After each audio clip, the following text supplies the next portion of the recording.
प्रणाम आचार्य जी आउ गोटे अभियोग अछि आध्यात्मिक व्यक्तिंकर कौनसी गुण दिसु नाही जेबे देख सेबे सेक्स उपरे कथा हुअंती निर्लज्ज प्रकार अटंती एमिति अभियोग लागे।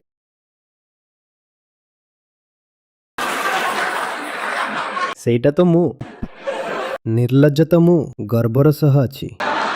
ମୋର ପୁରା ଶିକ୍ଷା ହିଁ ଏଇଆ। ମୁଁ ଏକା କାହିଁକି ନିର୍ଲଜ୍ଜ ରହିବି? ସମସ୍ତେ ହୋଇଯା। କାହା ଭିତରେ କିଛି ବିଶେଷ ନାହିଁ, ସବୁ ତ ଜିନିଷ ହିଁ। ତେଣୁ ଯେମିତି ସବୁ ବିଷୟରେ କଥା ହୁଏ ସେମିତି ହିଁ ଯେବେ ମଧ୍ୟ କିଛି ପ୍ରଶ୍ନ କିଛି ପ୍ରସଙ୍ଗ ଉଠେ ତେବେ ସେକ୍ସ ଉପରେ ବି କଥା ହୋଇଯାଏ। କିନ୍ତୁ ଯିଏ ସବୁ ପ୍ରସଙ୍ଗରେ କଥା ହୁଏ କିନ୍ତୁ ସେକ୍ସ ଉପରେ ନୁହେଁ, ଦିନ ରାତି ତା ମୁଣ୍ଡରେ କ'ଣ ଘୁରି ବୁଲେ? ମତେ ତୁମେ ଆସିକି ନିଜ କେଶ ବିଷୟରେ କୁହ ମୁଁ କଥା ହେବି, ଦାନ୍ତ ବିଷୟରେ କୁହ ମୁଁ କଥା ହେବି, କିଡନୀ ବିଷୟରେ କହିବ କଥା ହେବି।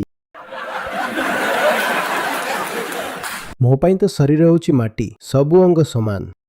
କ'ଣ ହାଡ଼ ଜଲେ ଯୋ ଲାକଡ଼ି କେସ୍ ଜଲେ ଯୋ ଘାସ। ଯେବେ ତୁମକୁ ମୃତ୍ୟୁ ପରେ ସେଠି ଶୁଆଇ ଅଗ୍ନି ସଂଯୋଗ କରାଯାଏ ତେବେ ଅଗ୍ନିଦେବ ମନା ତ କରନ୍ତିନି ଯେ ସେ ଅପରିଷ୍କାର ଅଂଶକୁ ଆମେ ସ୍ପର୍ଶ କରିବୁନି।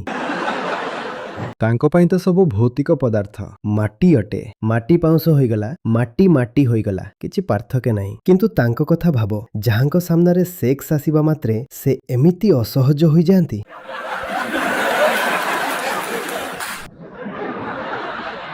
ଏହି ଆଧ୍ୟାତ୍ମ ଆଡ଼ରେ ଯେଉଁ ନାଟକ ଚାଲିଛି ନା, ଏହା ପାଖଣ୍ଡ।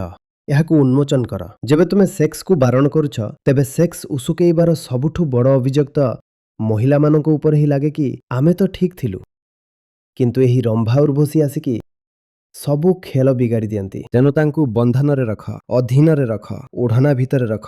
ଏମାନେ ଆମର ବ୍ରହ୍ମଚର୍ଯ୍ୟ ଖରାପ କରିଦିଅନ୍ତି।